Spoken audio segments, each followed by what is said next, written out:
Hi, this is Crafty Andy again, and right now I'm going to show you a little bit about the show and tell of stuff that I got at the knitting retreat. But this is not something that I have. This is something that I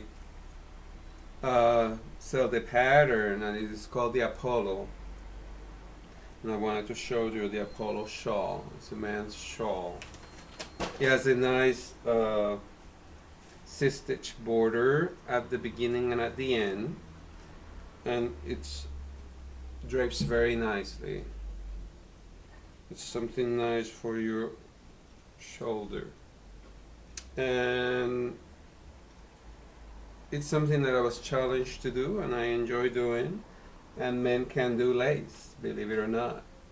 This is the pattern. This is a shorter version, kind of like the same pattern, but on a scarf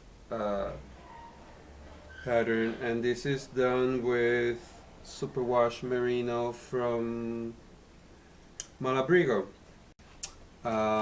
This is some of the fiber kindly gifted to us by our Turkish spindle teacher, John Wise. And this is from the men's fall knitting retreat.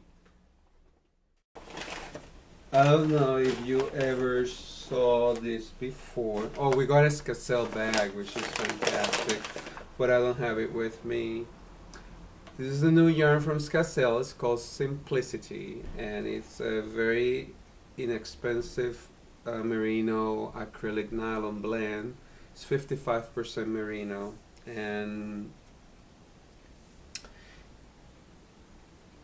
it's going to be something interesting to see what I can work with. We also got this from Valley Yarns. This is their worsted weight. We got a skein of that. This is from Ansula, Ansula.com. This is fantastic hand dye yarn, and it's camel silk. Camel silk makes wonderful blends. They're very soft, and if you're allergic to wool, the camel wool or dawn is something very different, and you will get to experience it for yourself. This is the yarn that I dye with indigo, and indigo dye is a very interesting technique. Kathy Hattori from Earth Hues was kind enough to allow us in there with a lecture about indigo dyeing, and we had a great time. We didn't want to leave, but we had to. And one of the things that I wanted to do is over dye this skin, and I wanted to over dye it because this skin has plenty of colors. So by over dyeing this skin, I love this clock. It's almost done. There we go. So by over dyeing the skin, I was able to see what indigo would look like on a different amount of colors. This end is less over dyed than this one, and if you look at this, this was some white cotton twine.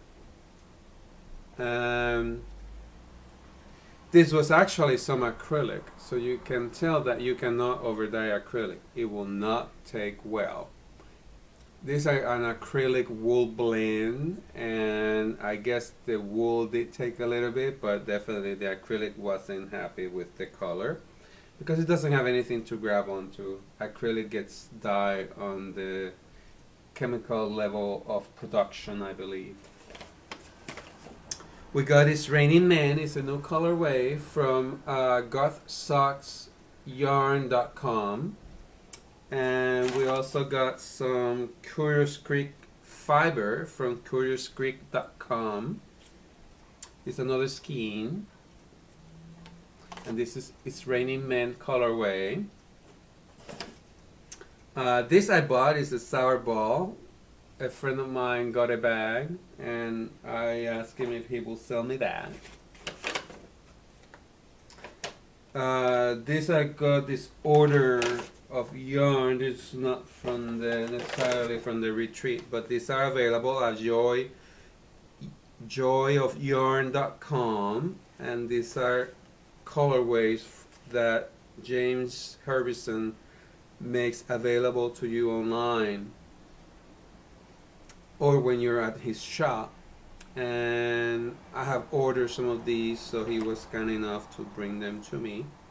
And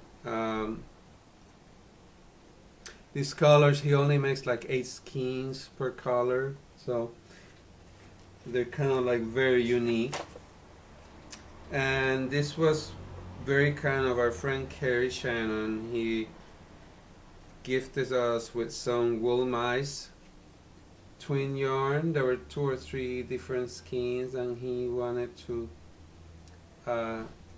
make some of them available to us. He thinks it's just ridiculous, and some people are paying exorbitant amount of money for this kind of yarn, making it scarce. So here's a wool mice. And oh, this is something from New Zealand.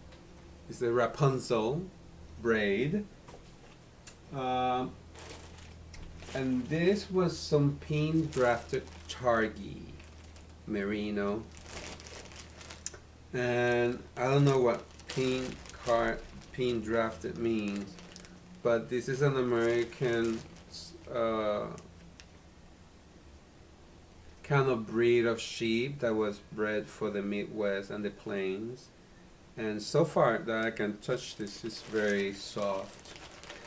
So that's it, I believe. There were some other things, like we got a small sock yarn blanket pouch. Should not be here. It's around because I was looking at it last night, and it's like from he's making a recording history of the colorways that he dyes with, and it's great for your I guess leftover yarn if you want to create this. So he has like a little rectangle, and you just pick up the stitches. It's very nice. One of the things that I want to point out about this yarn is that it's a little bit overspun, which is fantastic because it's for socks, and it's not overspun, but it has a strong twist, I will say, and that will work great for socks. What else I have to tell you? The men's knitting retreat was fantastic, and we are looking forward to next year. We did have some earth hues things that I want to show you as I turn around, and this is a little bit of a fun altar to Buster Brown. Was a doggy that passed away, and this is Peter. So I got these from Earth Hues. This is different kits for dyeing, and this is this indigo starter kit. And what else did I have? I think that's about it. She gave us this, if I may share with you, this chart of all the colors and how they react. Different grays, different oranges, yellows, reds, and indigos. Indigo light, indigo medium, and indigo dark, like the jeans we have. I want to thank Kathy Hattori for allowing us kindly into her shop of Earth Hues and teaching us so much information about natural dyes. There were so many things that I learned, and there was just indigo dyeing. There was not the other kinds of dyeing that we may do next year. I also want to thank all of you for allowing me in your home. This is Crafty Andy. Thanks for stopping by.